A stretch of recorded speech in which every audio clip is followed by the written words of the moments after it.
Assalamualaikum warahmatullahi ta'ala wabarakatuh. Alhamdulillahi rabbil alamin wa bihi nasta'in. Wassalatu wassalamu ala asyrafil anbiya'i wal mursalin wa ala alihi wa sahbihi ajma'in. Amma ba'du.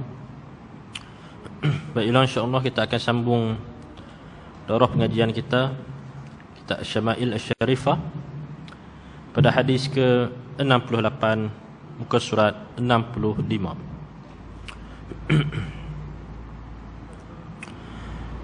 كان النبي صلى الله عليه وسلم إذا اجتهد في اليمين قال لا والذي نفس أبي القاسم بيده. Apabila Nabi SAW bersungguh-sungguh dalam bersumpah, Baginda SAW akan bersabda, tidak, demi Tuhan yang menguasai diri Abul Qasim. Di dalam kehidupan Nabi SAW, ketika mana Nabi bersumpah untuk satu perkara yang amat besar, Baginda akan menambah di dalam sumpahan tersebut dengan menyatakan, wallahi walladhi nafsu biyadihi, sebagai contoh, demi Allah, demi jiwaku yang berada di dalam genggamannya, jika perkara itu satu perkara yang besar. Seperti contoh dalam hadis ini, walladhi nafsu Abil Qasim biyadihi, itu demi Tuhan yang menguasai diri Abul Qasim. Untuk sumpah yang perkara yang tidak biasa, untuk perkara yang biasa-biasa, Nabi hanya terus menyebut wallahi yang bermaksud demi Tuhan. Hadis ke-69. Kana iza akhadha madja'ahu ja'ala yadahu al-yumna tahta qaddihi ayman. Apabila Nabi SAW berbaring di atas hamparan tidur, Baginda akan meletakkan tangan kanannya di bawah pipi kanannya. Maksudnya Nabi akan letak tangan kanan di sinilah, tangan kanan Nabi, pipi Nabi akan diletakkan di tangan kanan, dalam keadaan muka Nabi akan menghadap ke arah kiblat. Dia ikutlah sama ada nak letak tangan, tapak tangan ni di atas pipi ataupun letak genggam dalam dua keadaan. Jadi di sini kita dapat lihatlah bagaimana Nabi mengajar kita tentang urusan keduniaan, termasuk juga urusan akhirat. Urusan akhirat tambah-tambah lagi lah. Hatta urusan keduniaan seperti cara untuk tidur pun Nabi SAW tetap mengajar kita mengenai perkara-perkara seperti ini. Dalam adab tidur, itu yang terbaiklah, maksudnya kita menghadap muka ke arah kiblat. Kita juga boleh tidur dalam keadaan menentang ataupun mengalihkan pipi kita ke sebelah tangan kiri. Yang dilarang di dalam agama ialah tidur secara menerap. Jadi tidur secara menerap ni ialah cara tidur yang paling dibenci oleh Nabi SAW, kerana ia menyebabkan kefakiran. Jadi dalam adat-adat tidur menerap ni adalah dilaranglah. Hadis ke-70. Kana iza akhadha madja'ahu min al-layli wada'a yadahu tahta qaddihi thumma yaqul bismika Allahumma ahya wa bismika amut wa iza istayqadha qala alhamdulillahi alladhi ahyana ba'dama amatana wa ilayhi an-nusyur. Apabila Baginda berbaring di atas hamparan tidur pada waktu malam, Baginda SAW akan meletakkan tangan di bawah pipinya seraya berkata, Bismika Allahumma ahya wa bismika amut. Ya Allah, dengan namamu aku hidup dan mati. Dan apabila bangun tidur pula, Baginda SAW akan mengucapkan Alhamdulillahilladzi ahyana ba'dama amatana wa ilaihin nusyur. Segala puji bagi Allah yang menghidupkan setelah mematikan kami, dan kepadanya lah jua kami kembali. Dari sini kita dapat lihat bahawa sayugianya ataupun sepatutnya bagi kehidupan seorang Muslim itu tidur dan juga bangun, maksudnya tidur di akhir hidup dia, di akhir aktiviti terakhir bagi hari itu tidurlah. Jadi di aktiviti terakhir bagi hidup dia pada hari tersebut, tidur tu perlu juga disebut dengan zikrullah. Dan pada permulaan hari yang berikutnya juga perlu dimulai dengan zikir kepada Allah. Jika kita perhatikan doa tidur ni, Bismikallahumma ahya wa bismika amut, seolah-olah pada ketika ni kita pasrah kepada Tuhan. Wahai Tuhan, dengan nama Engkau lah aku hidup, dan dengan nama Engkau lah aku mati. Kerana berapa ramai orang yang mati di dalam tidur dia. Dan tidur tu ialah satu keperluan. Mau tak mau, kita semua tetap perlu tidur. Dan jadi pada ketika kita tidur, kita dah tak mampu dah nak menjaga diri sendiri. Hatta kalau lalat mai pada waktu tu pun, ketika mana kita tidur nyenyak, kita dah tak sedap, tak mampu untuk menghalau seekor lalat. Tambah lagi perkara yang lebih besar. Dan dengan sebab itulah Nabi mengajar kepada kita supaya ketika tidur ni kita berserahlah kepada Tuhan dengan membaca doa tidur, Bismikallahumma ahya wa bismika amut. Dengan maksudnya, laisa ala qudrati walakin idnika wa qudratika.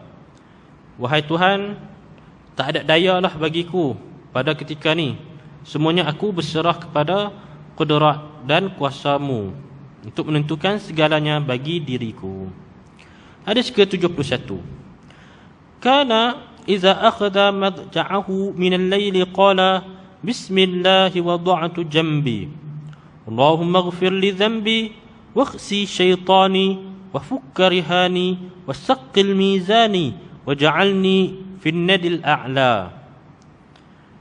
Adalah apabila Nabi SAW berbaring di atas hamparan tidur pada waktu malam, baginda akan mengucapkan Bismillahi wada'tu jambi, dengan nama Allah aku meletakkan rusukku. Allahumma ighfir li dhanbi, ya Allah ampunilah segala dosaku. Wakhsi syaitani, halaulah syaitan yang mendampingiku. Wa fukka rihani, bebaskanlah segala bebanan dosaku.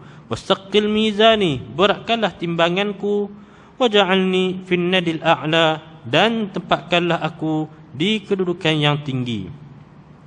Jadi di dalam dua hadis ni kita dapat gabungkanlah antara doa-doa yang Nabi selalu ucapkan ketika Nabi hendak tidur, yang kita selalu doa amal, Bismikallahumma ahya wa amut, dan ini ialah doa yang juga kita boleh amalkan. Allahumma ighfir li dhanbi wakhsi syaitani wa fukka rihani. Doa ini adalah doa untuk meminta keampunan daripada Allah Subhanahu wa taala. Dan lagi antara amalan lain yang kita boleh amalkan ialah pada hadis ke-72. Kana iza akhadha madja'ahu qara'a qul ya ayyuhal kafirun hatta yakhtimaha.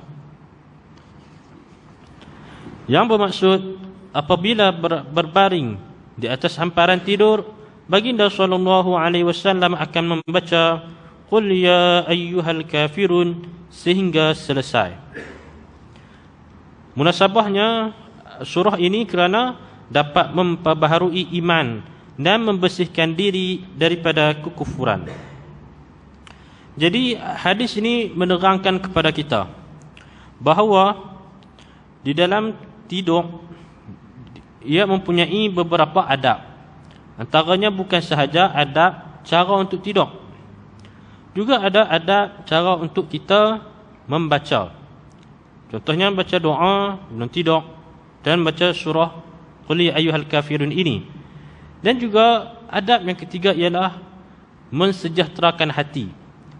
Iaitu pada ketika jika tuan-tuan lihat hadis bismillahirrahmanirrahim ahya wa amut, doa Allahumma ighfir li dhanbi dan qul ya ni, kita akan lihat bahawa di akhir aktiviti kita pada hari tersebut, iaitu aktiviti tidur, kita seboleh-bolehnya membersihkan diri daripada sebarang dosa. Itu aktiviti terakhir kita. Kita juga mengakui bahawa keimanan kita kepada Tuhan.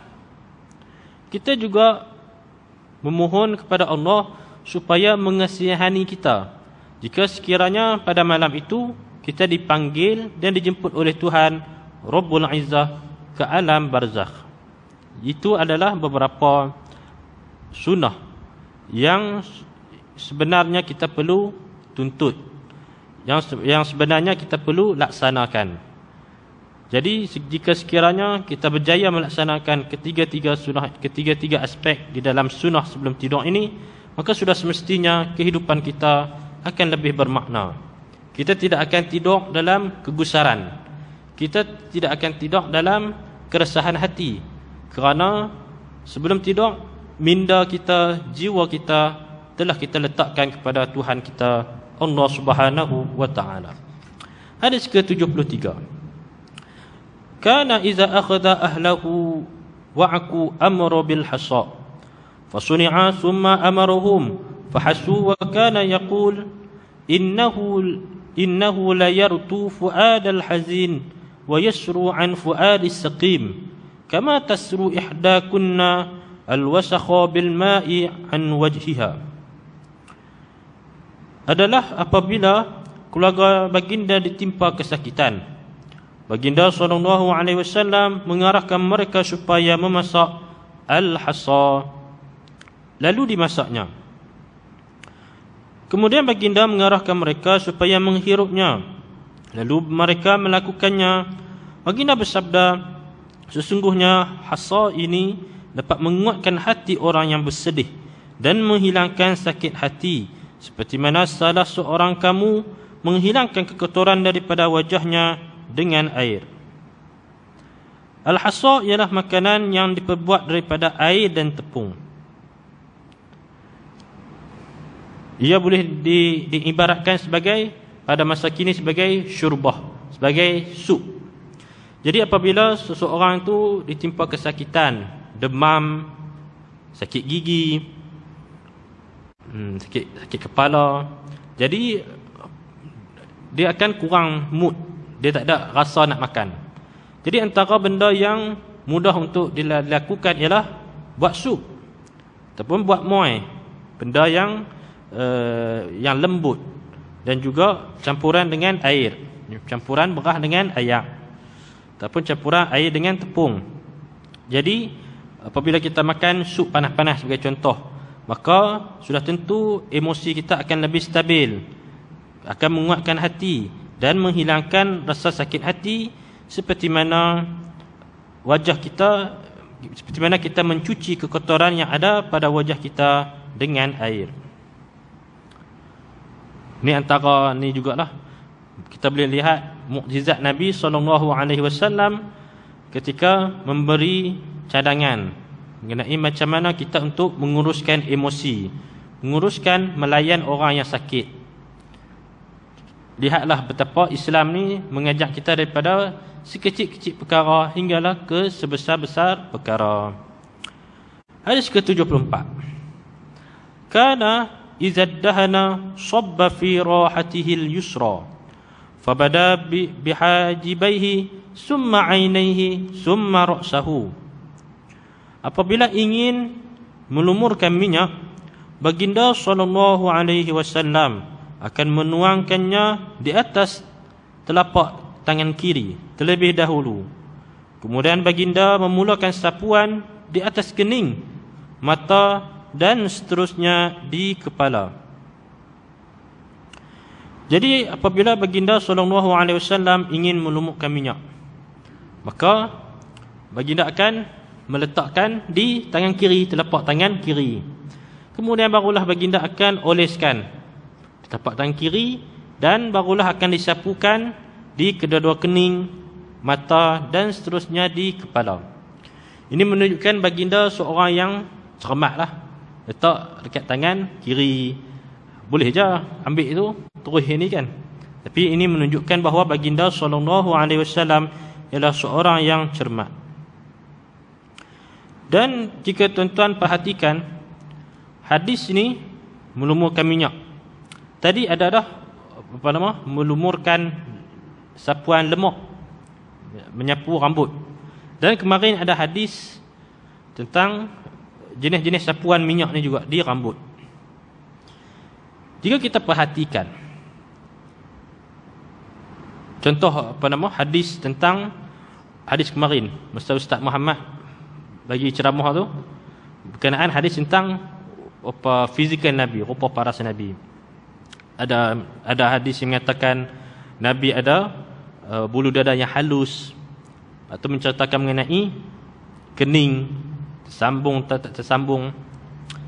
Cuba kita tengok, jika kita hidup pada zaman kita ni, adakah ada orang yang boleh mensifatkan kita ni macam mana para sahabat Nabi mensifatkan Nabi? Kalau kita suruh mak kita sifatkan kita pun, mak kita duduk dengan kita hari-hari, ayah kita duduk dengan kita hari-hari, ataupun kita sendiri tanya ayah, anak kita, cuba bagi tahu ayah ni ada berapa uban. Confirm anak kita tak boleh jawab. Cuba beritahu ayah, kening ayah ni bersambung tak bersambung. Dia pun, anak ni pun tengok kelipok, sambung tak sambung. Sebab dia lain. Apabila sahabat Nabi dengan Nabi, ahwal mereka lain. Kerana sesiapa sahaja yang memandang Nabi terus akan jatuh cinta kepada Nabi. Itu yang pertama. Dan kerana ini menunjukkan mukjizat Nabi. Maksudnya tak ada seorang pun di muka bumi ini, sama ada dahulu atau kemudian, yang boleh manusia mensifatkan dia ni sedetail Nabi. Ambillah pemimpin manapun, Hitler, Machiavelli, ambillah idola manapun, K-pop ke siapa ke, tak ada manusia yang boleh mensifatkan mereka ni seperti mana yang disifatkan oleh Nabi. Tuan-tuan, ni Imam Syuuti tulis tentang sifat Nabi, ada Imam Tirmizi tulis, ada imam-imam lain yang lagi yang tulis tentang hadis-hadis ni. Ini menunjukkan bahawa ramai orang yang ambil perhatian, ramai orang yang betul-betul ambil ihtimam dengan Nabi, sehingga ramainya manusia yang boleh mendetailkan kepribadian dan juga rupa fizikal Nabi. Tambahan ini ada banyak lagi lah. Kalau perkara yang sekecil-kecil pun sudah ramai orang yang tertarik, apatah lagi perkara yang lebih besar-besar. Contohnya akhlak Nabi SAW. Ini sebagai satu contoh mukjizat. Macam mana manusia boleh mendetailkan Nabi, dan perkara ini tak ada pada orang lain. Hadis yang ke-75. Kana iza arada al-hajata lam yarfa' saubahu hatta yadnuwa min al-ard. Apabila baginda SAW ingin membuang air kecil atau besar, baginda SAW tidak akan mengangkat pakaiannya sehinggalah baginda merendahkan dirinya ke tanah. Maksudnya apa? Maksudnya apabila Nabi SAW ingin mengqadhakan hajat, maka Nabi tidak akan mengangkat pakaiannya sehinggalah baginda sampai ke tempat tersebut. Maksudnya tak kalut-kalut selak lah. Kerana apa? Kerana Nabi SAW seorang yang pemalu. Dan apabila selesai hajat di tempat tersebut, baginda juga tidak akan tergesa-gesa untuk mengangkat pakaiannya. Maksudnya apabila selesai hajat di tempat tersebut, tak kalut-kalut nak pakai terus, kerana dibimbangi akan menajiskan pakaian tersebut. Ini salah satu contoh yang cermat lah. Kita kata Nabi SAW adalah seorang yang cermat dan bukan cemerkap.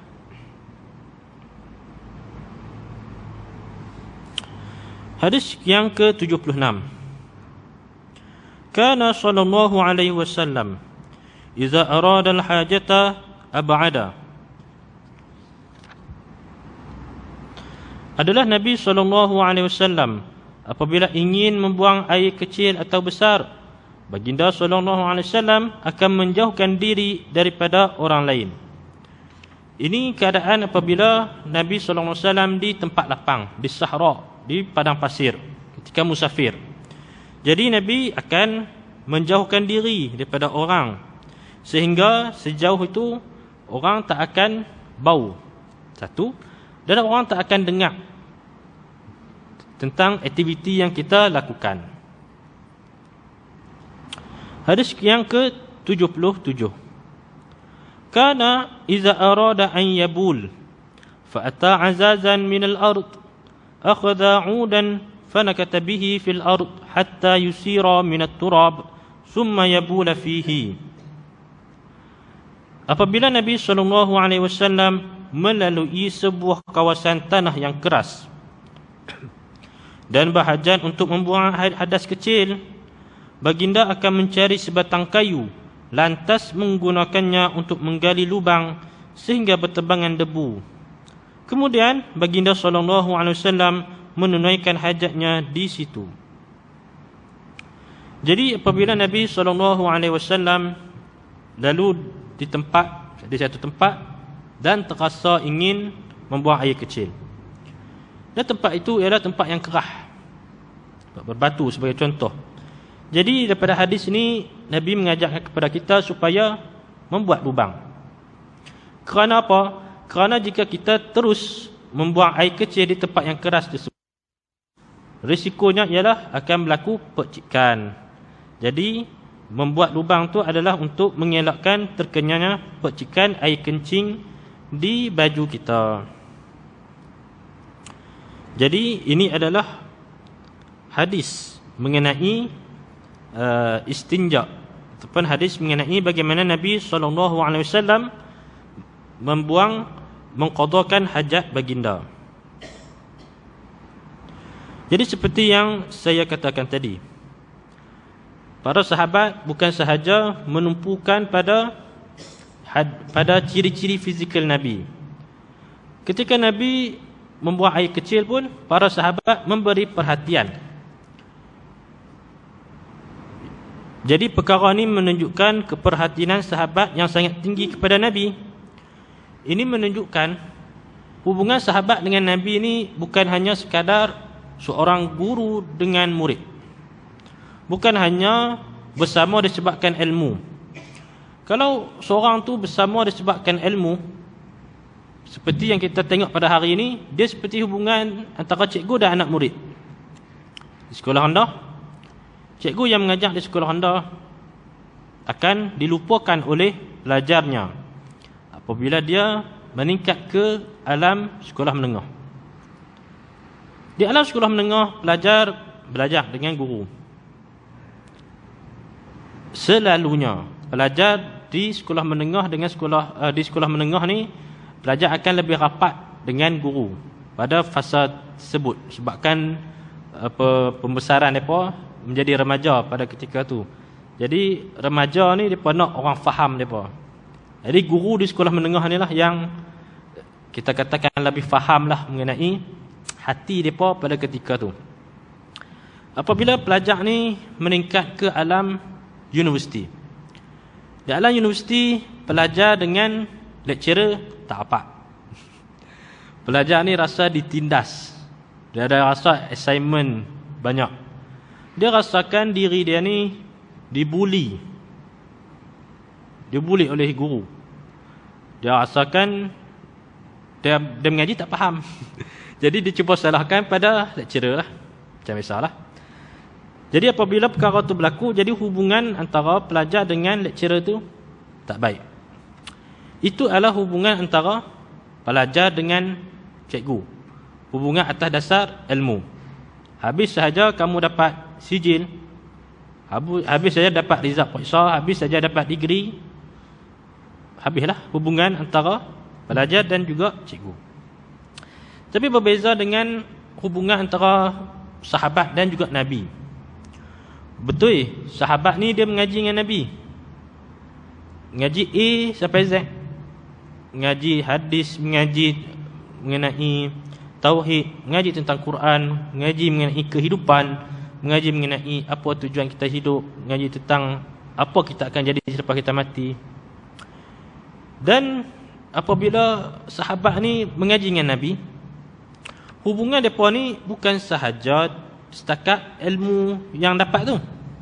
Bukan hanya mengaji boleh takat baca Quran.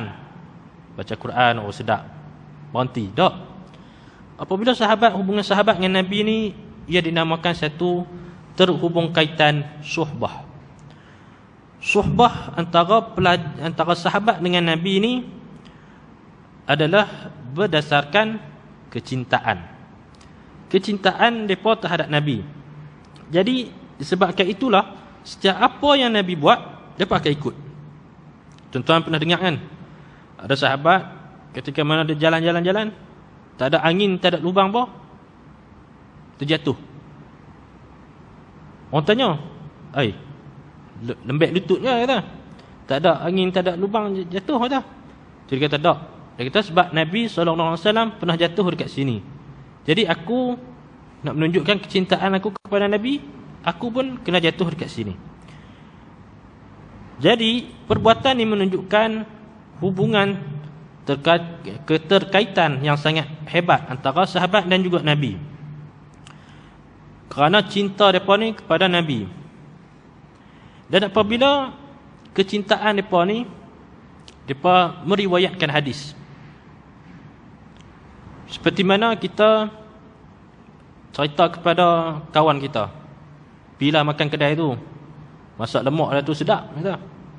Disebabkan kita sedap dengan masak lemak kat kedai tu, kita pun cerita kat kawan kita tu, nak bagi kawan kita betul-betul tertarik dengan masak lemak kat kedai tu. Macam tu juga dengan sahabat. Apabila sahabat melihat Nabi dan cinta kepada Nabi, mereka meriwayatkan, mereka menceritakan fizikal Nabi, mereka menceritakan bagaimana Nabi tidur, mereka menceritakan bagaimana Nabi qada hajat. Dan apa yang mereka cerita tu, apa yang mereka ceritakan itu sampai kepada kita, dan kita juga baca seperti apa yang diriwayatkan oleh mereka, maka dengan kecintaan mereka tu akan sampai kepada kita. Dan disebabkan itulah, apabila tuan-tuan selalu membaca kisah-kisah sirah Nabi, selalu membaca hadis-hadis Nabi, jadi secara tidak langsung hati tuan-tuan akan mula cinta kepada Nabi. Hati tuan-tuan akan teringat macam manalah keadaan ni pada masa zaman Nabi. Dan cinta ni akan lebih tampak, akan lebih nampak, akan lebih jelas apabila tuan-tuan sampai ke kota Madinah. Apabila tuan-tuan sampai ke kota Madinah, tuan-tuan nampak kubah hijau tu, itu, dan tuan-tuan tahu di bawah kubah hijau tu ialah adanya jasad manusia yang teragung, Rasulullah sallallahu alaihi wasallam. Maka itulah maksudnya, barulah ziarah kita, umrah kita masa tu akan menjadi lebih makna. Kerana kalau kita pi umrah tanpa sebarang persediaan, pi kosong tu je, tak ada asa apa dalam hati ni. Sebab kalau kita pi ke Mekah, fikiran kita akan sibuk dengan excited kita, perasaan kita akan excited dengan Baitullah, yang Kaabah. Excited nak tawaf, excited nak sa'i, excited pakai kain ihram. Tapi apabila tuan-tuan ke Madinah, kalau tuan-tuan tak asa excited nak menziarahi Nabi, tak ada benda lain dah kat situ. Tak ada benda lain dah. Kalau tuan-tuan pi Madinah tak asa, tak ada apa lah. Maksudnya terhenti takat tu je lah. Kerana cinta, kerana di Madinah tu adalah penghulu segala manusia, Sayyidina Muhammad Rasulullah sallallahu alaihi wasallam, orang yang kita ucapkan nama dia beberapa kali dalam sehari hidup kita. Jadi itu adalah antara beberapa nasihatlah daripada para masyayikh. Jika kita nak ke Madinah, mau tak mau kita perlu mengetahui sirah Nabi, kita perlu mengetahui jasa Nabi, kita perlu mengetahui apa yang Nabi lakukan, sehingga barulah kita ke Madinah tu dalam keadaan kita terhutang budi, kita menjadi rindu kepada Nabi. Kerana ketika masuk nak menziarahi Nabi tu terasa sebab. Sebab kalau pi tu lagu lalu di sebalik pintu ya, tak ada apa maksudnya.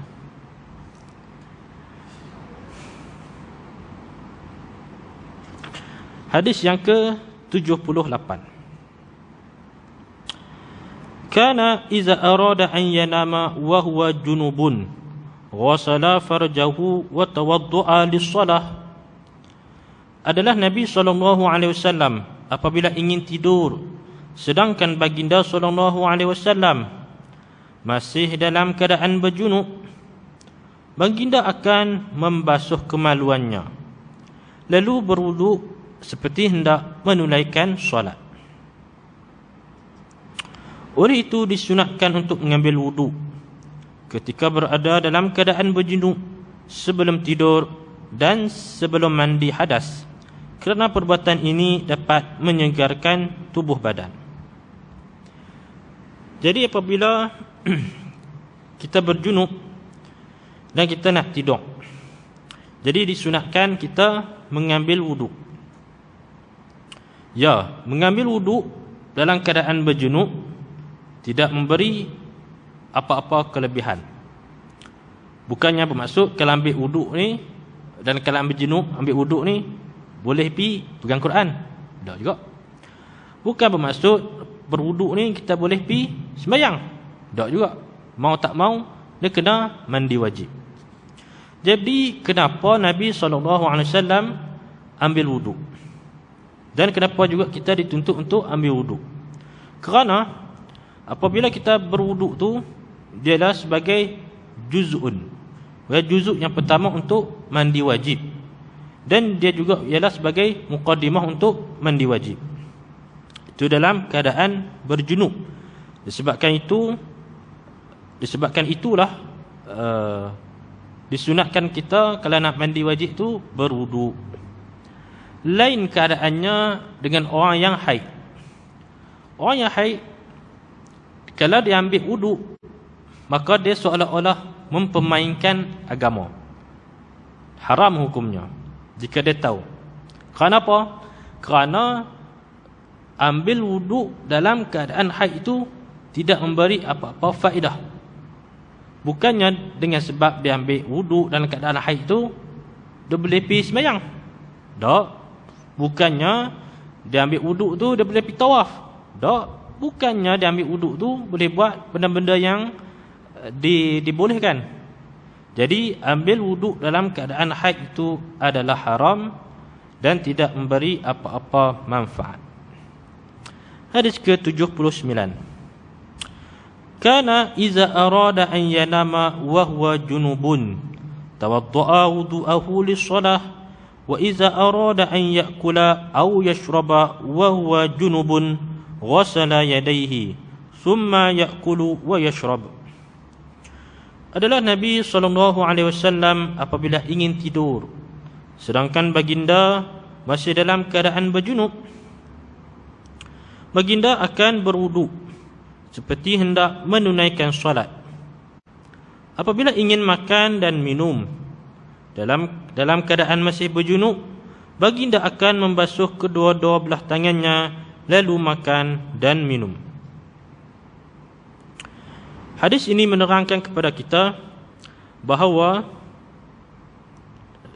macam tadi juga, ketika nak tidur dalam keadaan berjunub, disunatkan kita untuk ambil wuduk. Dan ketika mana kita nak makan dan minum, disunatkan kita untuk membasuh tangan dan makan. Kerana apa? Kerana makan dan minum dalam keadaan berjunub ni akan mewariskan kemiskinan. Dan untuk mengelakkan perkara ni, kita disuruh untuk membasuh kedua-dua belah tangan. Hadis ke-80. Kana iza arada an yubashira imra'atan min nisa'ihi wa huwa haidun amaraha an tattazira summa yubashiruha. Apa maksud? Apabila ingin bermesra dengan salah seorang daripada isteri yang sedang haid, Baginda SAW menyuruhnya memakan kain sarung terlebih dahulu. Kemudian baginda akan bermesra dengannya. Dengan maksud bermesra di sini bukanlah dengan maksud berjima'. Hadis ke-81. Kana iza arada minal haidhi syai'an alqa ala farjiha sauban. Apabila ingin bersama isteri yang sedang haid, Baginda SAW menggalas kemaluan isterinya dengan sehelai kain. Hadis ke-82. Kana iza arada safaran aqra'a baina nisa'ihi fa ayyatuhunna kharaja sahmuha kharaja biha ma'ah. Apabila Nabi SAW ingin bermusafir, baginda akan melakukan undian di kalangan isteri-isterinya. Sesiapa di kalangan mereka yang mendapat undian itu, dia berhak untuk bermusafir bersama baginda. Perbuatan demikian bertujuan untuk menenangkan hati mereka. Jadi apabila baginda nak bermusafir untuk sesuatu urusan, maka untuk berlaku adil, baginda akan membuat cabutan bertuah. Jadi nama siapa yang terkeluar daripada cabutan itulah akan bersama dengan baginda untuk bermusafir. Ini menunjukkan keadilan Nabi SAW, kerana Nabi itulah simbol keadilan. Nabi itulah masdar kepada adalah. Nabi itulah tempat rujukan bagi keadilan. Maka tidak mungkin adanya perbuatan yang tidak adil yang lahir daripada Nabi SAW. Dan dengan cara ini Nabi dapat memuaskan hati isteri-isterinya yang lain. Hadis ke-83. Kana iza arada an yuhrima yatatayyabu bi atyabi ma yajid.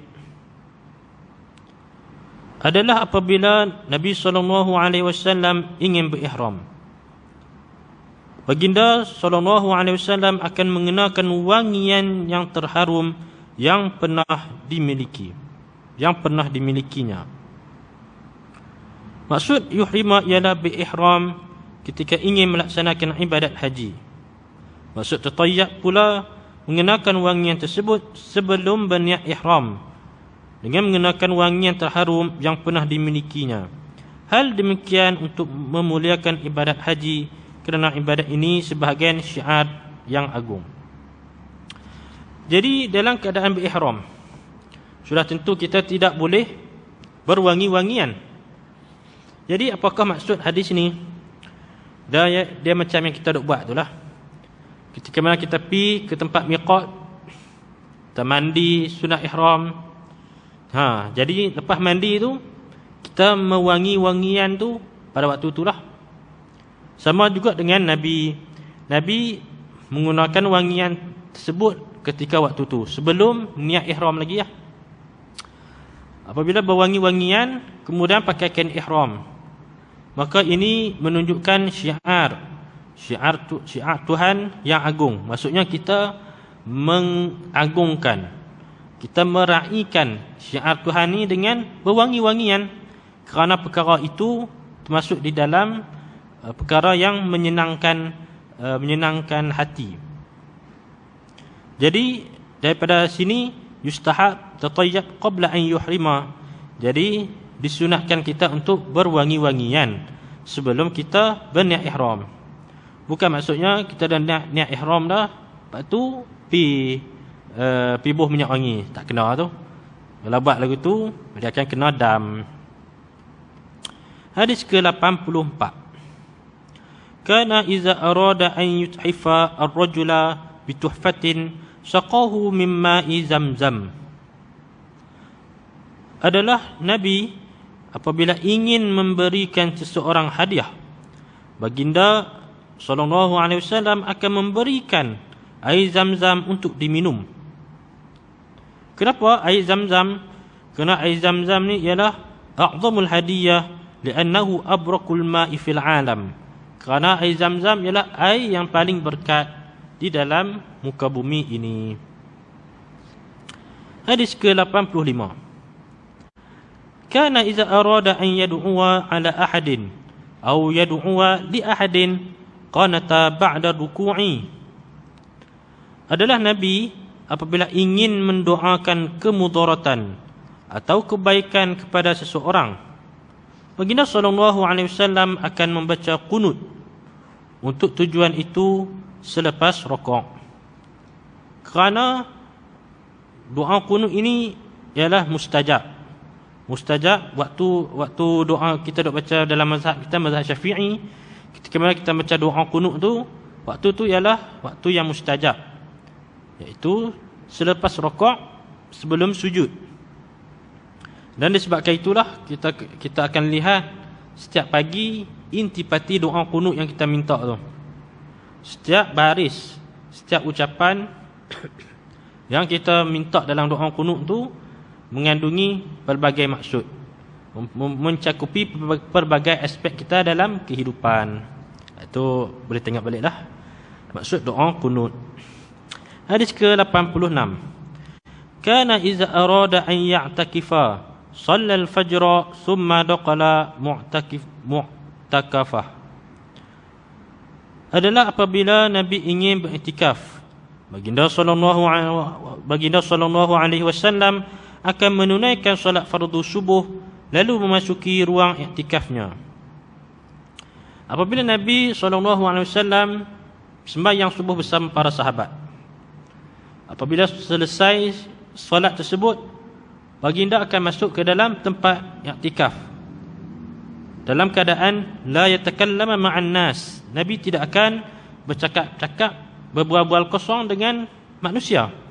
Kerana pada ketika itu Nabi mashghulu bi rabbih. Nabi sibuk berzikir dan bermunajat kepada Tuhannya. Dan perbuatan ini, iktikaf Nabi selepas subuh ini, ialah satu ibadat yang mutawassilah, yang daim, yang selalu Nabi lakukan. Kerana orang yang boleh buat ibadat selepas waktu subuh ni, dia di antara manusia yang istimewa lah. Tuhan kurniakan taufik dan hidayah bagi dia untuk menunaikan, untuk melakukan ibadat dalam istiqamah, dalam jangka masa yang lama, tak tinggal dalam jangka masa yang lama. Jadi dia ni antara manusia yang dimuliakan Tuhan. Kerana manusia pada waktu subuh ada pelbagai-bagai ragam. Ada yang masih lagi tidur, ada yang lepas subuh tidur, ada yang lepas subuh kalut keluar mencari rezeki, ada yang selepas subuh menjadi lara, tak buat apa-apa, termenung. Ada yang pelbagai ahwal. Jadi jika kita ditakdirkan berada di dalam golongan orang yang beribadat selepas waktu subuh, itulah petanda kebaikan. Hadis ke-87. Kana iza arada an yastawdi'a ay jaysha qala astawdi'ullah dinakum wa amanatakum wa khawatim a'malakum. Apabila Nabi ingin mengucapkan selamat tinggal kepada para pejuang, baginda sallallahu alaihi wasallam akan mengucapkan astawdi'ullah dinakum. Aku memohon kepada Allah untuk memelihara agama. Wa amanatakum, amanah-amanah, wa khawatim a'malakum, dan penghujung amalan kalian.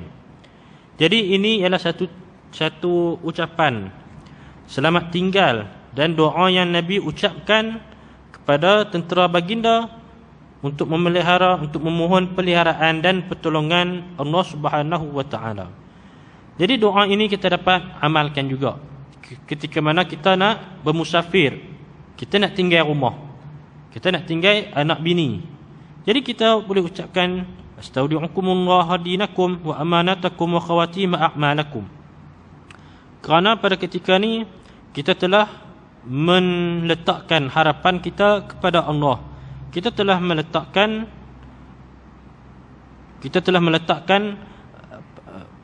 harapan dan juga perlindungan ni kita minta daripada Allah dengan harapan keberkatan daripada apa yang Nabi ucapkan ni dapat juga kita rasai. Astaudi'ullaha dinakum wa amanatakum wa khawatima a'malakum. Hadis ke-88. Kana iza arada ghazwatan warra bi ghairiha. Apabila ingin berperang, baginda sallallahu alaihi wasallam akan menyebut sesuatu nama dengan nama yang lain. Warra. Gambaran tauriah ini ialah dengan disebut nama perkara yang lain untuk mendatangkan perasaan salah daripada pendengar. Hal ini dibuat supaya musuh tidak menyedarinya kerana peperangan itu ialah suatu penipuan. Di dalam perang Khaybar, masa itu Nabi di Madinah. Perang Khaybar antara Nabi dan juga Yahudi, kaum Yahudi. Tak ingat Yahudi apa. Jadi pada waktu itu memang nak berperang lah. Jadi antara strategi Nabi macam inilah. Nabi akan menyebut satu nama dengan nama yang lain. Dia sebagai salah satu langkah keselamatan. Jadi ketika tu sahabat tanya, nak bertahan di mana? Strategi peperangan. Di dalam Mekah ataupun di dalam Madinah ataupun di luar Madinah. Jadi Nabi kata sebenarnya nak habaq berperang tu di luar Madinah. Tapi Nabi cakap nak berperang di dalam Madinah supaya perkara tu dapat mengganggu gugat musuh. Itu strategi dalam peperangan. Dia bukan bohong. Dia tu panggil strategi. Strategi dalam peperangan. Kerana menyedari peperangan itu ialah suatu penipuan.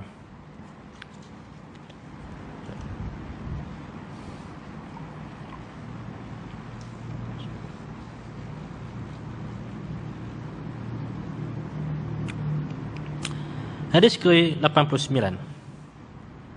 Kana iza arada an yarquda wada'a yadahu al-yumna tahta qaddihi thumma yaqul Allahumma qini azabaka yawma tab'atsu ibadak salasa marrat. Apabila ingin berbaring, Nabi SAW akan meletakkan tangan kanan di bawah pipinya seraya berdoa sebanyak 3 kali, Allahumma qini azabaka yawma tab'atsu ibadak. Ya Allah, jauhkanlah daku daripada azabmu pada hari engkau membangkitkan sekalian hambamu daripada kubur. Jadi ni antara doa ketika mana kita nak tidur juga. Allahumma qini azabaka yawma tab'atsu ibadak. Diulang sebanyak 3 kali kerana 3 kali ini ialah ala sabilil kamal, atas jalan kesempurnaan. Jadi diulang sebanyak 3 kali. Seperti mana kita ambil ayat semayang, diulang perbuatan tu, basuhan tu dengan 3 kali ala sabilil kamal. Hadis ke-90. Kana iza arada amran qala Allahumma khirli wakhtar li. Apabila menghendaki satu urusan, baginda SAW akan berdoa, Allahumma khirli wakhtar li. Wahai Tuhanku, pilihlah buatku sebaik-baik perkara dan jadikanlah pilihanku kebaikan bagiku.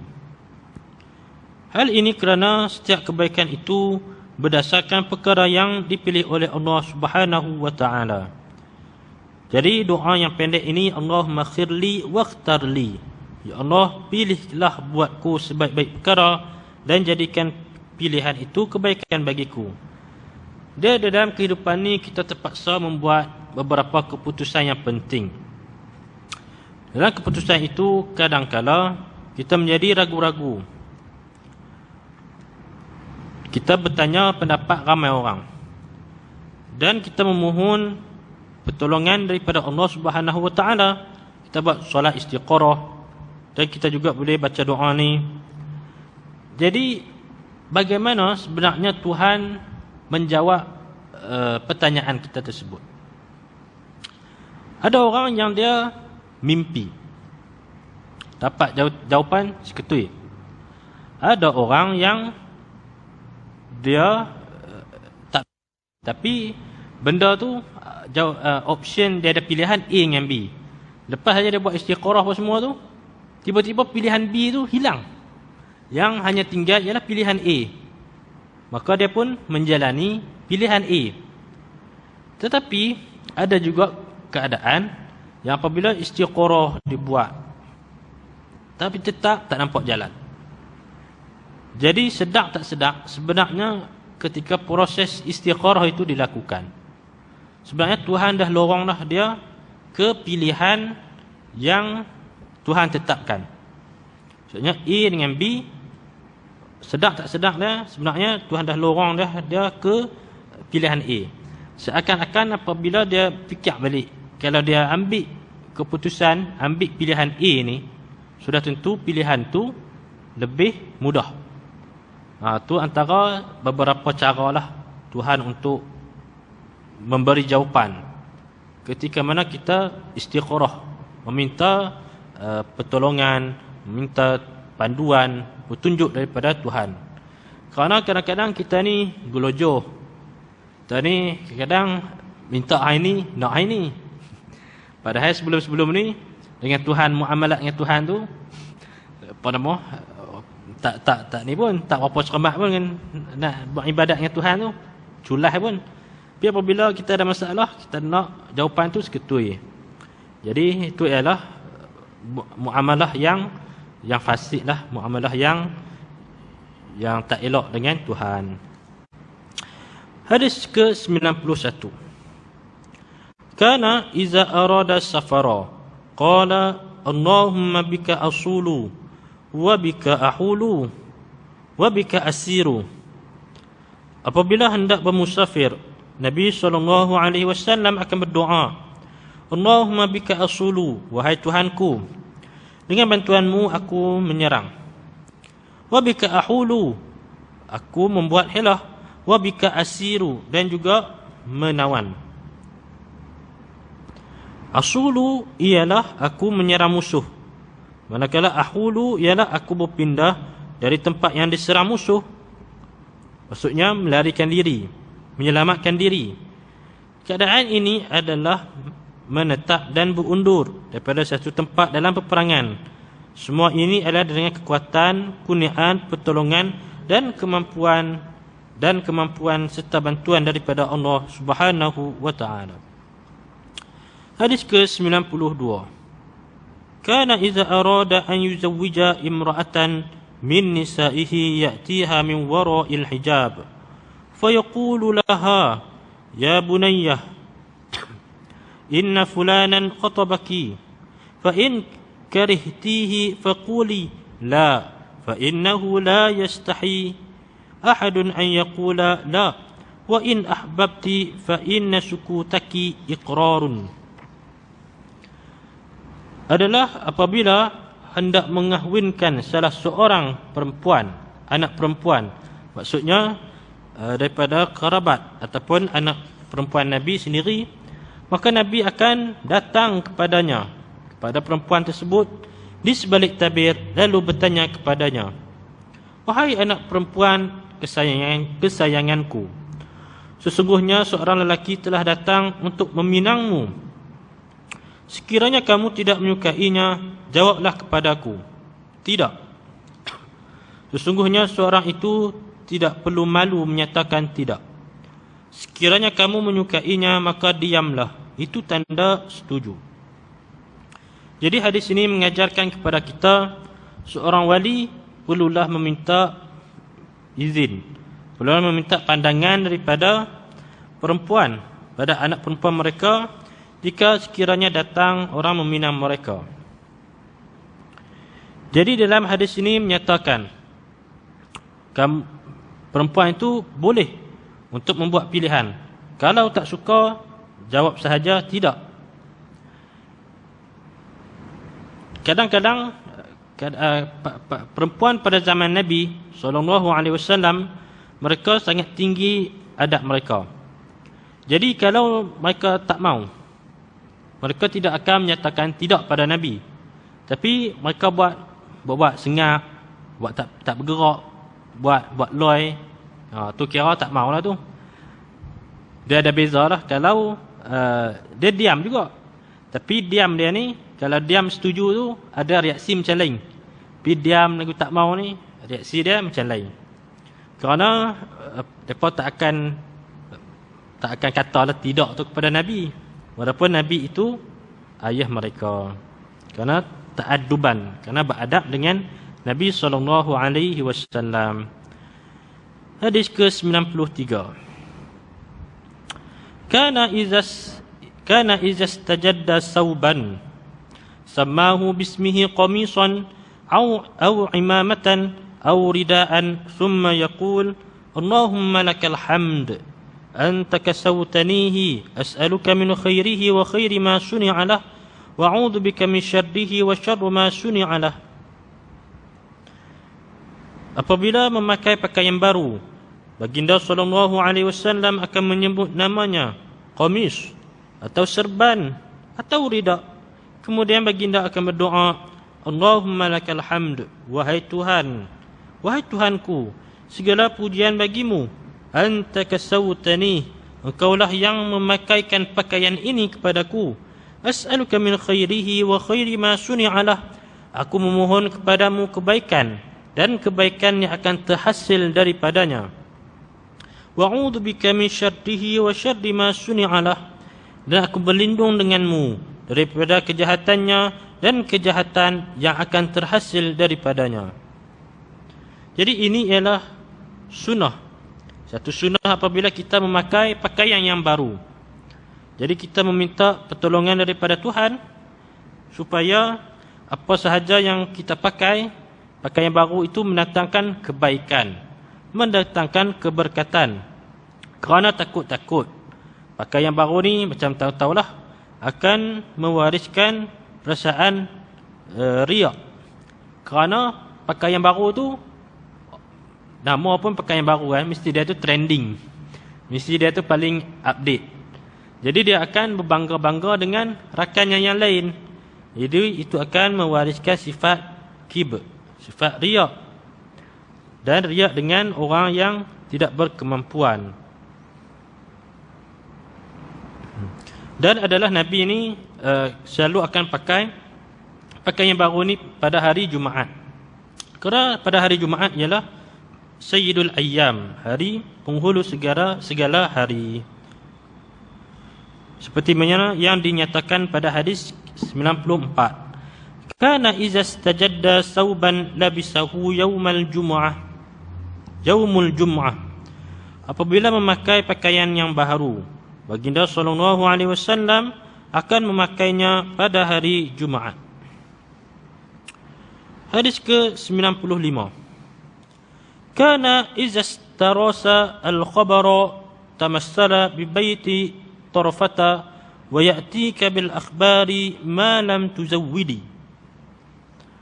Apabila merasai satu pengkhabaran agak lambat, Baginda SAW akan mengajuk rangkap syair tarfah yang berbunyi, kelak akan datang seseorang yang akan memberitahu kepadamu pelbagai khabar berita, sedangkan kamu sudah tidak bertanya lagi kepadanya tentang khabar berita itu.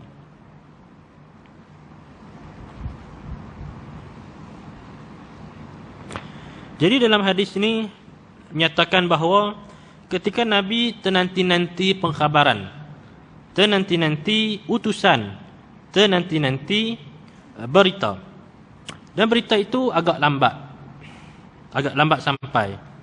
Contoh Nabi suruh pergi mengintip ke, Nabi hantar utusan untuk berdakwah ke, hantar utusan untuk mengajar baca Quran sebagai contoh. Tapi respon maklumat yang sampai kepada Nabi balik itu agak lambat. Jadi kebiasaannya Nabi akan membaca bait syair ini. Sabtubdi lakal ayyamu ma kunta jahilan wa ya'tika bil akhbari ma lam tuzawwidi. Akan muncul satu hari yang kamu tidak pernah mengetahui pengkhabaran itu. Kelak akan datang seorang yang akan memberitahu kepadamu berbagai khabar berita, sedangkan kamu sudah tidak bertanya lagi kepadanya tentang khabar tersebut. Maksudnya kita ni tenanti-nantilah tentang berita tersebut. Tapi disebabkan kita terlalu nanti dan kita dah tahu jawapan tu, kelak akan datang seseorang, maksudnya utusan tu lah, utusan kita tunggu yang first tu lah, akan datang bawa pelbagai khabar berita kepada kita, sedangkan kita dah tahu dah tentang apa yang dia akan ceritakan. Sebab dia ni lambat sangat mai. Jadi kita tanya pada orang lain, sehingga kan kita tidak tertanya-tanya lagi kepadanya tentang khabar berita tersebut. Ini sebagai salah satu contoh macam mana Nabi menangani masalah kelewatan khabar berita. Dan dalam hadis ini sebenarnya dia nak cerita tentang macam mana Nabi ni mengungkapkan bait syair. Di dalam surah Yasin, wa ma huwa biqauli syair, Al-Quran telah menyatakan bahawa Nabi ini bukanlah pensyair. Dan disebabkan itulah di dalam hadis ni bait syair yang Nabi ungkapkan tu ialah tidak sempurna, tidak kamal. Jadi disebabkan apa yang Nabi ucapkan ini, ungkapan yang Nabi ucapkan ini tidak kamal, tidak sempurna, maka ia tidak dikira sebagai syair. Satubdi lakal ayyamu ma kunta jahilan wa ya'tika bil akhbari ma lam tuzawwidi. Tetapi apabila Nabi ucapkan ucapan ni, maka orang tahu yang sebenarnya Nabi ni ambil ayat ni daripada bait syair, kerana bait syair ni sangat famous pada ketika itu. Tapi Nabi tak boleh sambung bagi sempurna, rangkap dah. Dia ada rangkap satu, rangkap dua. Kerana Al-Quran telah menyatakan bahawa wa ma huwa biqauli syair, apa yang Nabi ungkapkan itu bukanlah syair, tetapi wahyu daripada Tuhan. Jadi pada ketika ni tidaklah dianggap ungkapan Nabi ni sebagai satu syair. Okey, hadis yang ke-96. Kana iza istasqa qala Allahumma asqi ibadaka wa bahaik wanshur rahmataka wa ahyi baldakal mayyit. Apabila memohon hujan, baginda sallallahu alaihi wasallam akan berdoa, Allahumma asqi ibadaka wa bahaik imak. Wahai Tuhan, turunkanlah hujan kepada hamba-Mu dan semua haiwanmu. Wanshur rahmatak, sebarkanlah rahmatmu. Wa ahyi baldatakal mayyit, dan hidupkanlah negerimu yang ketandusan. Jadi di dalam doa yang Nabi ungkapkan ini, Nabi bukan hanya berdoa untuk manusia, tapi juga Nabi berdoa untuk haiwan, dan juga untuk menghidupkan negeri yang ketandusan. Maksudnya menghidupkan pokok, menghidupkan tanaman. Ini menunjukkan rahmat Nabi yang sangat besar kepada umatnya. Hadis ke-97. Kana iza istasqa qala Allahumma anzil fil ardina barakataha wa zinataha wa sakanaha warzuqna wa anta khairul warisin. Apabila memohon hujan, Nabi SAW berdoa, Allahumma anzil fi ardina barakataha, wahai Tuhanku, siramilah bumi kami dengan keberkatan, wazinataha, perhiasan, wasakanaha, dan ketenteramannya, warzuqna wa anta khairur raziqin, berikanlah rezeki kepada kami, sedangkan engkaulah sebaik-baik pemberi rezeki. Jadi dalam doa ni tuan-tuan akan dapati Nabi minta supaya Tuhan sirami bumi ni dengan keberkatan, dengan hujan. Ya, hujan beri keberkatan, memberi air di empangan, menghijaukan pokok, beri haiwan-haiwan liar air. Dan juga Nabi minta perhiasan, wazinataha wasakanaha, dan ketenteramannya. Kenapa? Mungkin bagi kita negara yang selalu hujan, kita akan rasa hujan tu perkara biasa. Tapi kalau kita tengok hujan di negara-negara Arab, negara-negara Timur Tengah, yang hujannya setahun sekali, setahun 2 kali. Jadi kita akan dapati hujan di negara ni amat-amat diraikan. Dia macam ada suasana. Itulah dimaksudkan dengan perhiasan. Apabila hujan saja, kanak-kanak keluar main hujan. Orang-orang pekat keluar rumah. Orang pekat keluar di luar tingkap tengok hujan. Sebab hujan setahun sekali, ataupun setahun 2 kali. Jadi perkara itu merupakan satu perkara yang menggembirakan semua orang. Itulah maksud perhiasan. Dan ketenteramannya, dan mententeramkan jiwa. Dia macam satu keadaan yang berbezalah. Jika sebelum ni panas saja, tiba-tiba ada hujan. Jadi munasabah doa Nabi tu, kerana di tanah Arab pada ketika tu hujan ini ialah satu perkara yang jarang-jarang berlaku. Jadi sebabkan itulah Nabi minta perhiasan daripada hujan. Maksudnya suasana. Dia macam kita pergi di Cameron Highland lah, sebagai contoh.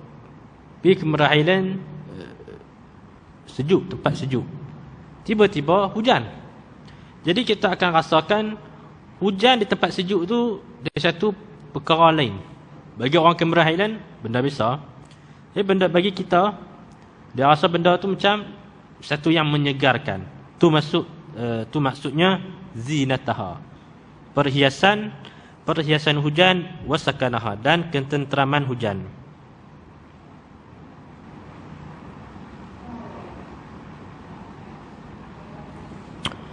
Hadis ke-98. Kana iza istaftaha as-salata qala subhanakallahumma wa bihamdik wa tabarakasmuka wa ta'ala jadduk wa la ilaha ghairuk. Apabila hendak memulakan salat, baginda sallallahu alaihi wasallam akan mengucapkan subhanakallahumma wa bihamdika wa tabarakasmuka wa ta'ala jadduka wa la ilaha ghairuk. Maksudnya, maha suci Allah, dan dengan kepujianmu, maha suci namamu, maha tinggi kebesaranmu, dan maha agung pujianmu, tiada Tuhan melainkan engkau. Jadi Nabi ucap di mana ni nak memulakan solat ni? Maksudnya lepas takbiratul ihram. Kerana ni diguna pakai dalam hadis ini, diguna pakai dalam mazhab Hanafi. Jadi mazhab Hanafi depa tak baca macam kita. Allahu akbar kabira, alhamdulillah katsira, wajjahtu wajhiya lilladzi fatara as-samawati wal ard. Depa tak baca macam tu. Depa baca subhanakallahumma wa bihamdika wa tabarakasmuka wa ta'ala jadduka wa la ilaha ghairuk. Jadi kenapa mazhab kita tak ikut ni? Tak ikut macam hadis ni? Kerana mazhab kita, mazhab Syafi'i, lebih mengutamakan banyaknya perkataan. Kalau tuan-tuan tengok, pendek je ni.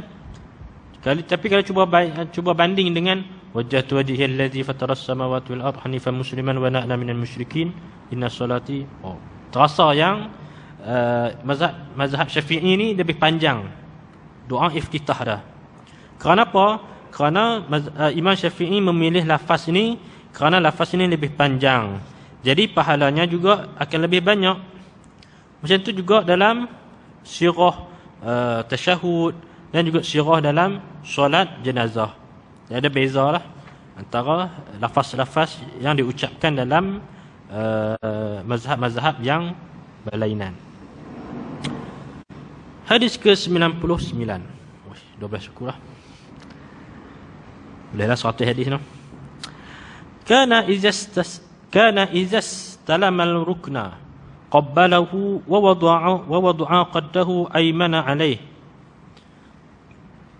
Adalah apabila Nabi SAW beristislam di rukun Yamani, baginda akan menciumnya dan meletakkan pipi kanannya padanya. Hadis ini hadis berstatus dhaif. Kalau bagi tuan-tuan yang mengerjakan umrah, walaupun hadis ini hadis dhaif tapi boleh diamalkan kerana ada hadis lain yang menyokongnya. Ketika tuan-tuan pergi mengerjakan umrah ataupun haji, satu benda aja yang tuan-tuan akan cium kan, Hajarul Aswad. Tu pun tak tentu lah. Kena tendang tu tak boleh cium juga. Payah sebab orang terlampau ramai. Tapi dalam hadis ini menerangkan bahawa Nabi ini mencium dan meletakkan pipi kanannya pada rukun Yamani. Rukun Yamani ialah satu sudut, satu bucu sebelum Hajarul Aswad. Hajarul Aswad tempat mula tawaf, rukun Iraqi, rukun Shimali. Lepas tu baru rukun Yaman ni. Jadi rukun Yaman ini sebelum Hajarul Aswad. Dan rukun Yaman ini dia ada batu kat situ yang kiswah ni tak tutup dah sampai habis. Beza dengan rukun yang lain. Jadi kebiasaan kita ni akan, bila kita lalu ke rukun Yaman ni, kita akan melambai itu. Melambai dekat rukun Yamani. Kerana di situ adanya sunnah untuk kita melambai-lambai.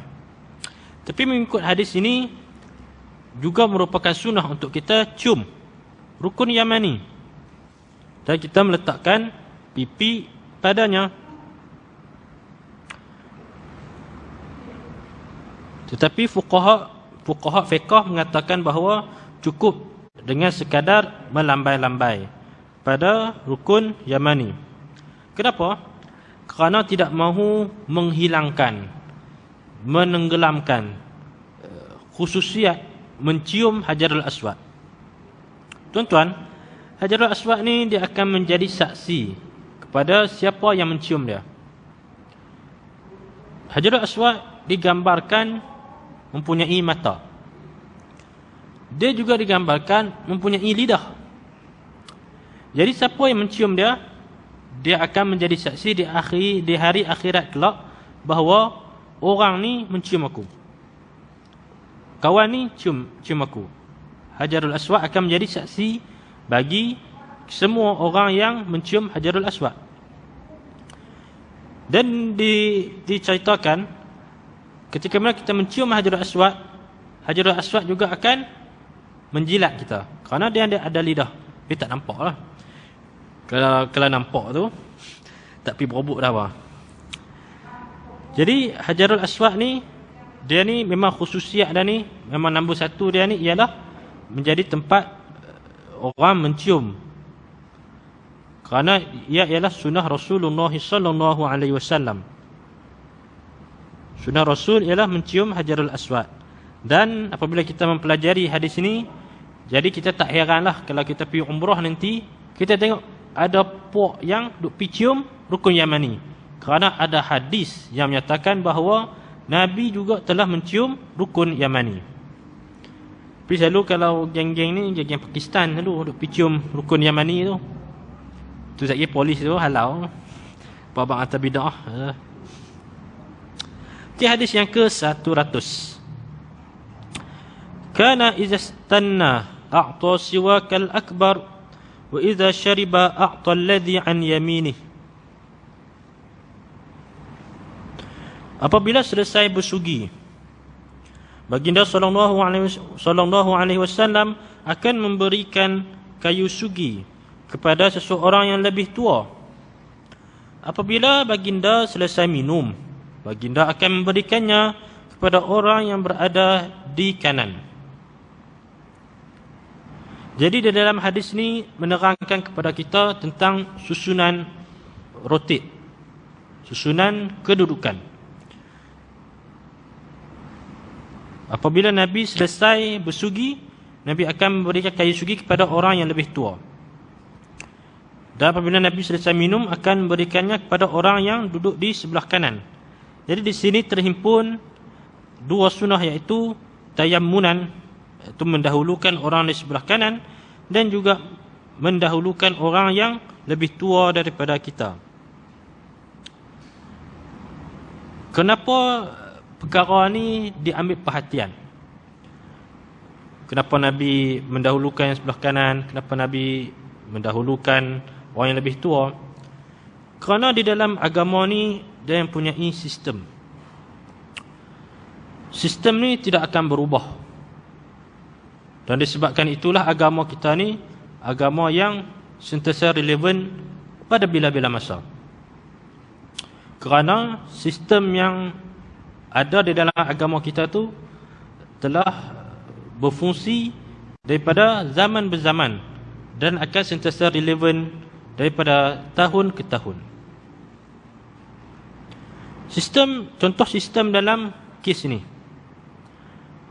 Nabi akan mendahului orang yang lebih tua, sebagai contoh.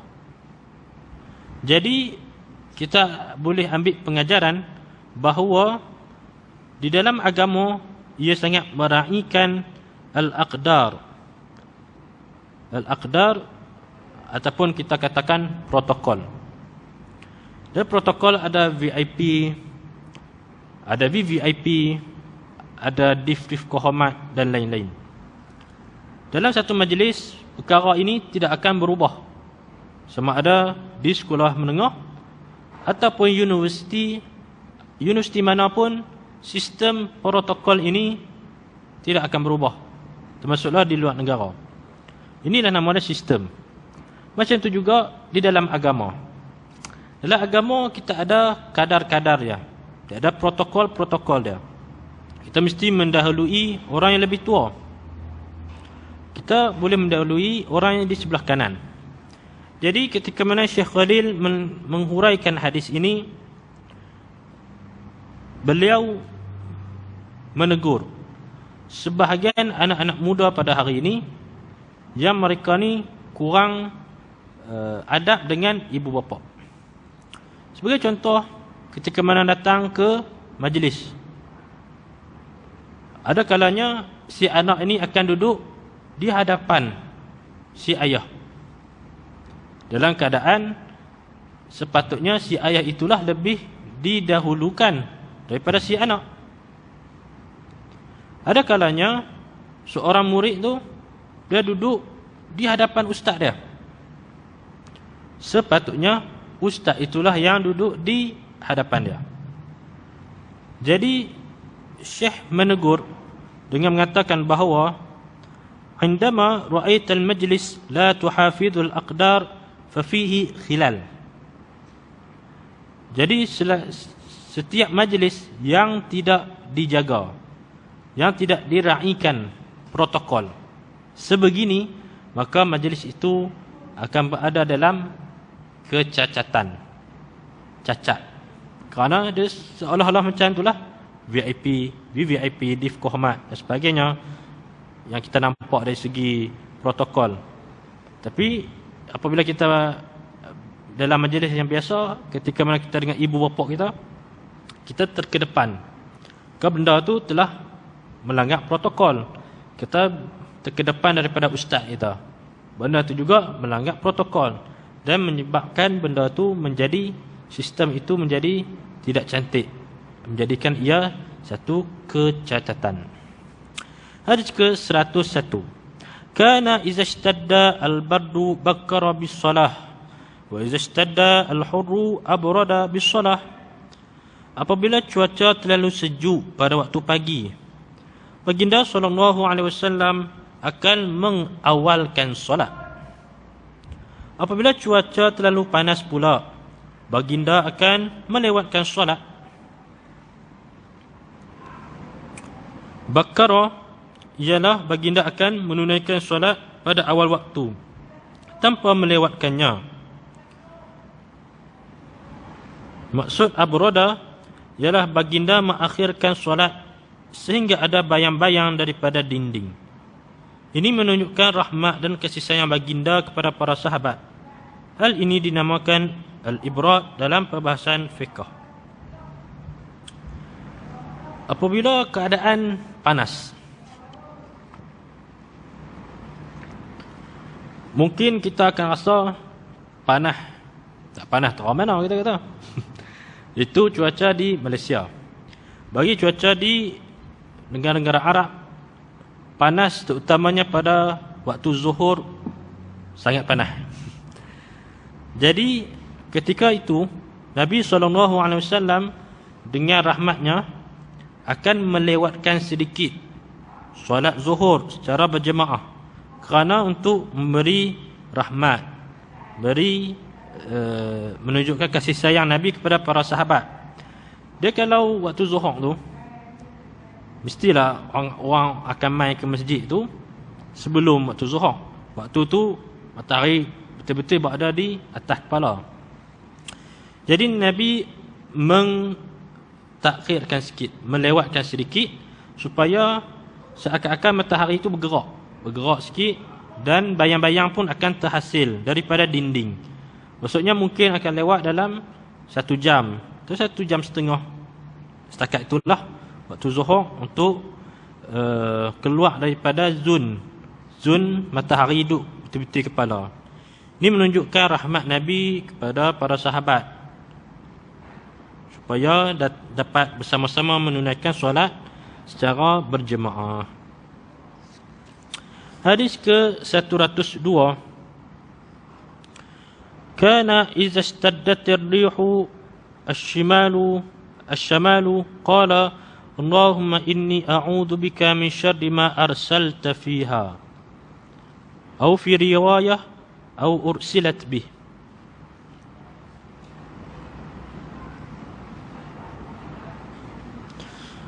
Apabila angin bertiup kencang dari arah utara, baginda SAW akan berdoa, Allahumma inni a'udzu bika min syarri ma arsalta fiha. Wahai Tuhanku, sesungguhnya aku berlindung denganmu daripada segala keburukan yang engkau utuskan. Baginda memohon perlindungan Allah kerana bimbang angin tersebut ialah azab. Ini ialah doa yang kita boleh sama-sama amalkanlah. Macam kita tahulah, nanti musim timur, lepas tu timur nak ke barat tu jadi putih beliung. Putih beliung tu bila nampak tu, bolehlah kita sama-sama amalkan doa yang Nabi SAW ni baca. Mudah-mudahan selamat semuanya, kerana keberkatan daripada hadis Nabi, keberkatan daripada doa yang Nabi baca. Mudah-mudahan tak ada apa perkara yang berlaku. Hadis ke-103. Kana iza ishtaddat ar-rihu qala Allahumma laqhan la aqiman. Apabila angin bertiup kencang, baginda SAW akan berdoa, Allahumma laqhan la aqiman. Wahai Tuhanku, utuskanlah angin yang disertai hujan, dan janganlah engkau utuskan angin yang tidak disertai hujan. Kerana firman Tuhan, wa arsalna riyaha lawaqiha, iaitu kami mengutuskan angin sebagai pembawa air. Jadi dalam hadis ini menerangkan bahawa apabila angin bertiup kencang, maka Nabi akan berdoa supaya angin itu merupakan angin yang memberi manfaat, iaitu angin yang disertai dengan hujan, bukan satu angin yang memberi azab, iaitu sebagai angin yang tidak disertai dengan hujan. Kerana apabila angin yang disertai dengan hujan ni, dia akan beri banyak manfaat lah apabila hujan turun, dan dia juga akan membantu pembenihan buah tamar pada ketika itu. Berbeza dengan angin yang tidak disertai dengan hujan. Maka angin tu ditakuti sebagai azab. Kerana angin tu kosong. Kita tak tahu angin tu datang tu akan bawa bencana ke macam mana. Dan sebab di negara Arab, apabila perubahan musim berlaku,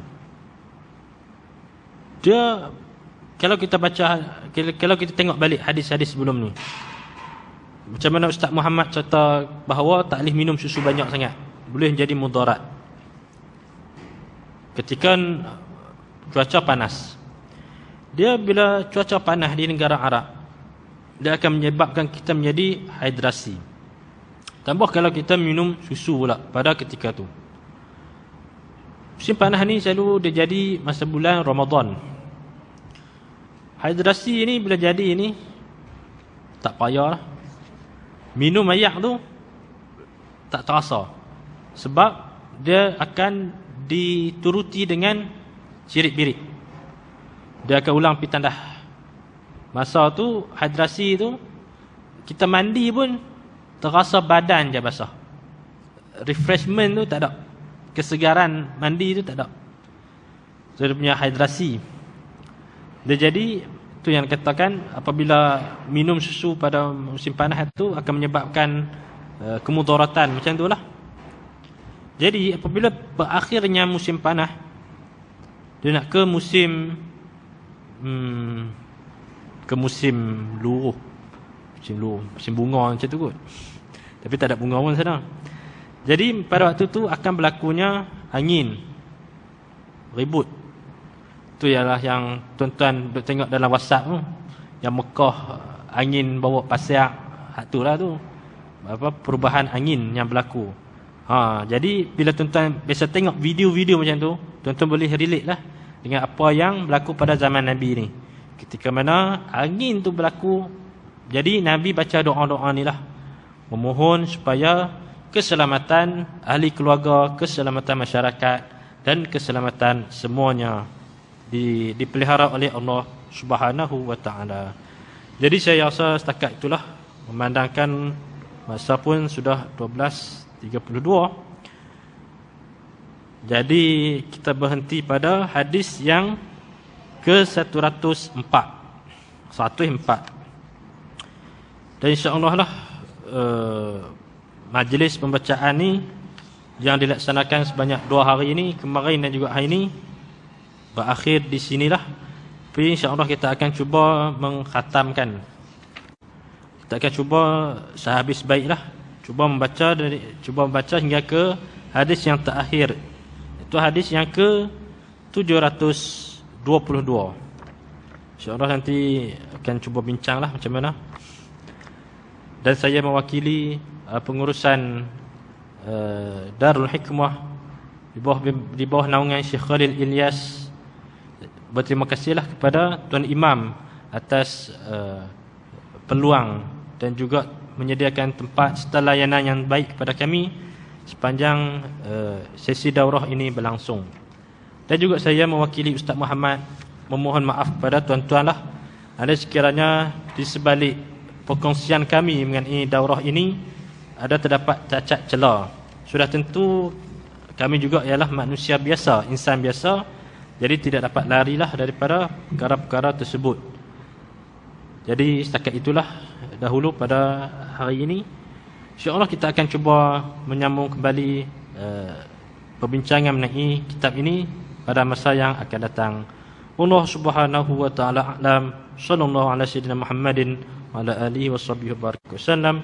Bismillahirrahmanirrahim. Alhamdulillahirabbil alamin. Wassalatu wassalamu ala asyrafil anbiya'i wal mursalin wa ala alihi washabbihi ajma'in. Allahumma faqihna fid din wa 'allimna bit ta'wil wahdina shiratal mustaqim. Shiratal ladzina an'amta 'alaihim ghairil maghdubi 'alaihim waladdallin. اللهم يا معلم إبراهيم الحكمة علمنا ويا مفهم سليمان فهمنا اللهم اجعل جمعنا هذا جمعا مرحوما وتفرقنا من بعده تفرقا معصوما ربنا ظلمنا أنفسنا وإن لم تغفر لنا وترحمنا لنكونن من الخاسرين ربنا آتنا في الدنيا حسنة وفي الآخرة حسنة وقنا عذاب النار وصلى الله على سيدنا محمد وعلى آله وصحبه وبارك وسلم سبحان ربك رب العزة عما يصفون والسلام على المرسلين والحمد لله رب العالمين السلام عليكم ورحمة الله تعالى وبركاته